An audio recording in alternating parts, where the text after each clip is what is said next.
ప్రభుత్వం ఏమో 70,000, 80,000 ఉద్యోగాలు ఇచ్చామని చెప్తా ఉన్నారు. అంటే రేవంత్ రెడ్డికి నేను నెగిటివ్గా మాట్లాడడం ఇష్టం లేదు, కానీ వాస్తవం మాట్లాడతా.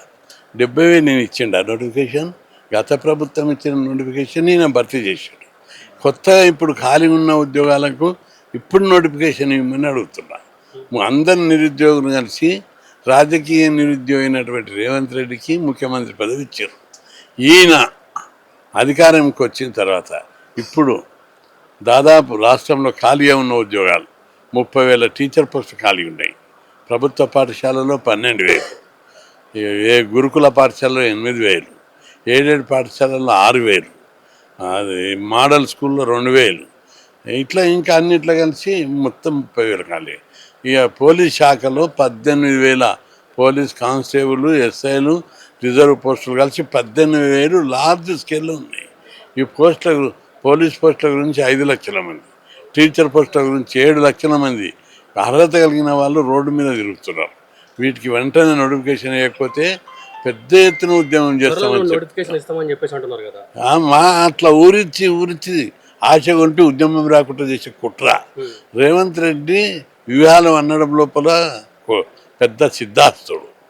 నాకు జైపాల్ రెడ్డి జైపాల్ రెడ్డి గారు మేము కలిసి అనేక ఉద్యమాలు చేసినాం, మంచి మిత్రుడు. ఓ రోజు అంటున్నాడు, కృష్ణయ్య గారు నువ్వు రేవంత్ రెడ్డి మీరిద్దరు టీడీపీ పార్టీలో బాగా కలిసిమెలిసి తిరుగుతున్నావు, కానీ కేసీఆర్ కంటే 10 రెట్లు ఎక్కువ ఉన్నాడు ఈయన. కేసీఆర్ ఇంకా న్యాయం మంచోడు, ఒక కైండ్ హార్టెడ్ హృదయం. ఈయనకి దయా దాచ్యానం ఏముండయి, రాజకీయంగా తొక్కేస్తాడు, ఏ పని చేయడు, అందరినీ మోసం చేస్తాడని చెప్పి జైపాల్ రెడ్డి చెప్పాడు. కేసీఆర్ మోసగాడు కాదు, అన్యాయం చేసేవాడు కాదు, కాకపోతే రాజకీయంగా నెట్టుకొచ్చడానికి 2034 వరకు నేనే సీఎం రాసి పెట్టుకోండి అని అంటున్నాడు.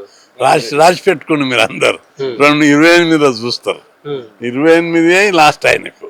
ఇప్పుడే ఈ ప్రజల్లో వ్యతిరేకత వస్తే ఇప్పుడే లాస్ట్, కానీ ఇక 28 దాకా కాంగ్రెస్ పార్టీ ఉంటుంది కాబట్టి అంతవరకు కొనసాగుతాడు. ప్రభుత్వం అన్ని వర్గాలకు పారదర్శకంగా ఉంటుంది. ఎక్కడ పారదర్శకం? మొత్తం భూములన్నీ కబ్జాలు పెట్టిండ్రు, ఏడ పారదర్శకం?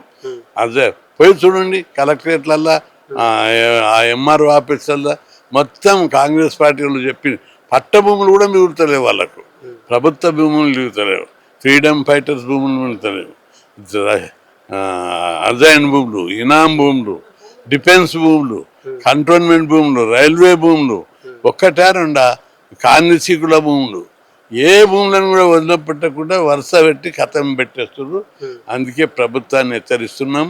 ప్రభుత్వం మొత్తం నాయకులంతా అవినీతి ఊబిలో కూరుకపోయినారు. అవినీతికి వ్యతిరేకంగా పెద్ద ఎత్తున ఉద్యమాలు చేపట్టాలని నిరుద్యోగ యువత సిద్ధమవుతారు. ఇంతమందికి మీరు మాట్లాడేటప్పుడు మూసీ గురించి మాట్లాడారు. అవును, ముఖ్యమంత్రి గారు మొన్న మాట్లాడుతూ ఎవరు అడ్డొచ్చినా మూసీ ప్రక్షాళన చేసి తీరుతాను చేయమని, ఆయన డబ్బులు తెచ్చి చేయమని ఎక్కడికి తెస్తాడు. మొదలు ఫీజు బకాయిలు ఇవ్వాలి, తర్వాత స్కాలర్షిప్లు ఇవ్వాలి, ఉద్యోగాలు భర్తీ చేయాలి. ఇవి ప్రజల యొక్క అన్ని ఫీజుల రియంబర్స్మెంట్ స్కీమ్ ఎత్తేనికి ఎందుకు కుట్రలు చేస్తున్నాడు? పిచ్చి కుక్క లేక ఆ స్కీమ్ మీద ముద్రేసి బకాయిలు వేరుకపోయేటట్టు చేసి ఆ స్కీమ్కి ఎంత ఖర్చు అవుతుంది సంవత్సరానికి? మొత్తం 2,500 అవుతాయి. 1,000 కోట్లు కేంద్ర ప్రభుత్వం ఇస్తుంది. వీళ్ళు ఖర్చు పెట్టేదంతా 1,500 కోట్లు. 1,500 కోట్లు ఇంత పెద్ద బడ్జెట్లు లేవా? ఇప్పుడు రెండోది 10,000 కోట్లు ఇవ్వడానికి అప్పులు దొరకాయా? ఇప్పటికే వీళ్ళు వచ్చిన 30 నెలల్లో 3,60,000 కోట్ల అప్పు తెచ్చినావు. ఇంకో 10,000 కోట్లు 20 లక్షల మంది విద్యార్థుల జీవితాలు బాగుపడతాయి.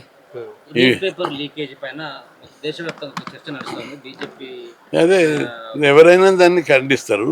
అయితే దానిలో విద్యాశాఖ మంత్రి బాధ్యత కానీ కేంద్ర ప్రభుత్వం బాధ్యత కానీ లేదు. కొందరు దుష్టగురు ఎప్పుడైనా ప్రతి చోట జరుగుతూనే ఉన్నది. గతంలో ఇంటర్మీడియట్ పేపర్లు రిజల్ట్ లోపల ఇక్కడ కూడా జరిగినప్పుడు అనేక సార్లు లీకేజ్ అయింది.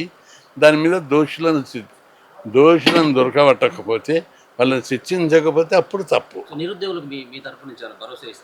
నిరుద్యోగులకు ఉద్యోగాలు ఇచ్చే వరకు, నోటిఫికేషన్ లేచే వరకు పెద్ద ఎత్తున ఉద్యమాలు చేస్తామని చెప్పి హెచ్చరిస్తున్న ప్రభుత్వాన్ని. ఇక ముందు రేవంత్ రెడ్డి నిరుద్యోగ సమస్య మీద ఎలాంటి నిర్లక్ష్యం చేసినా సహించేది లేదు.